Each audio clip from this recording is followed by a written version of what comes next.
And we're on camera. Well, all right. I'm here today at the Claremont show with a very famous visitor from America, Kirby Fong himself. I'm going to ask Kirby about himself, but let me tell you a few things about Kirby. Kirby is probably the foremost photographer of daffodils at the moment in the daffodil world, and so he and I have been trading tricks today behind the scenes with our cameras, and I've learned a thing or two, I can tell you. But Kirby has a lot more to say than just about photography. So Kirby, what brings you to theatre? I am a grower and shower of daffodils, and I'm going to go to the World Daffodil Convention in Dunedin, and that is preceded by a tour starting on September 12th in Auckland. And I thought, well, if I'm going to spend that money to travel that far, about a third of the way around the world, I'm going to get my money's worth by also visiting Tassie and seeing the Claremont and the Hobart daffodil shows. You come from California? Yes. What part of California? I live in Livermore, which is a small town in the eastern part of the San Francisco Bay Area, which means it is inland. It is not all the way into the Central Valley, but it is warmer than San Francisco in the summer and colder than San Francisco in the winter. And you grow daffodils successfully where you live? Well, where I live, the climate is warm enough that the basal rot will eventually kill anything that is susceptible to it. So, where I live, white daffodils, which are the ones most susceptible to basal rot, are not going to do very well. And I also have limited space for growing daffodils, so I have to use the same ground over and over again. And so that allows the basal rot fungus to start building up in those areas. So even the ones that aren't that susceptible will eventually succumb because there's that much fungus in the soil. But the good thing about that is, as they die, they make room for new ones. I see. Now, do you have more time now that you're retired to look after daffodils than you did before your retirement? Yes, I do have more time, but that also means that I have time to pursue other hobbies. I have wanted to learn more about things like Photoshop and Illustrator and video editing, and so I'm spending time doing that, as well as growing daffodils and showing daffodils. And one of the things that I have been pursuing more in the video business is to make videos on behalf of the American Daffodil Society for distributing information.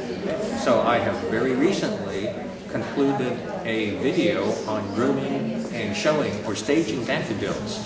So that's a 53-minute video. So the society would like to see this video.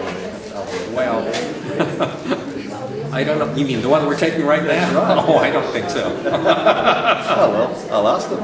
Anyway, they want to see the ones that are, I mean, the American Daffodil Society is a tax-exempt nonprofit organization, and as such we ought to be providing information to the public about daffodils and what to do with them and how to grow them successfully.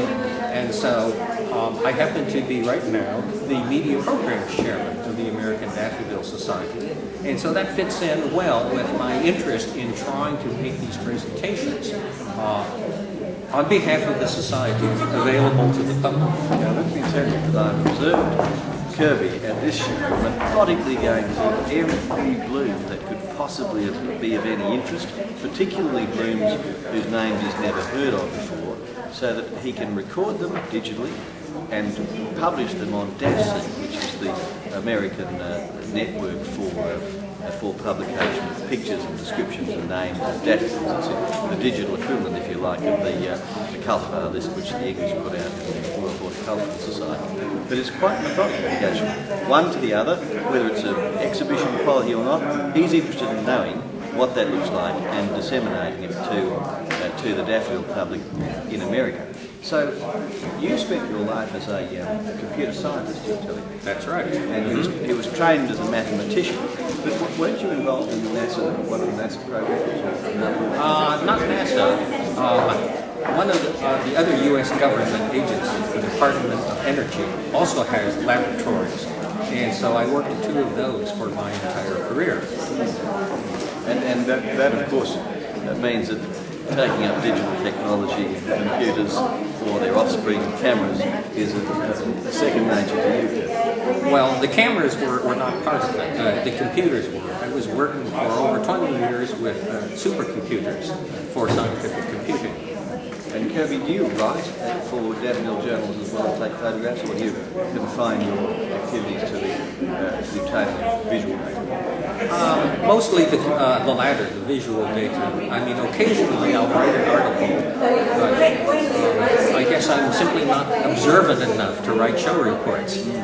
Well, it's a great honour for us in Australia to have a very important person like Kirby visit us, and we encourage more Americans to come over and see the, is it the 53rd state of Australia?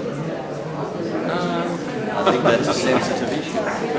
Never mind. Well, thank you for coming here, Kirby. All right. It's lovely to see you, Richard. I hope you come back many times. Okay, here we go.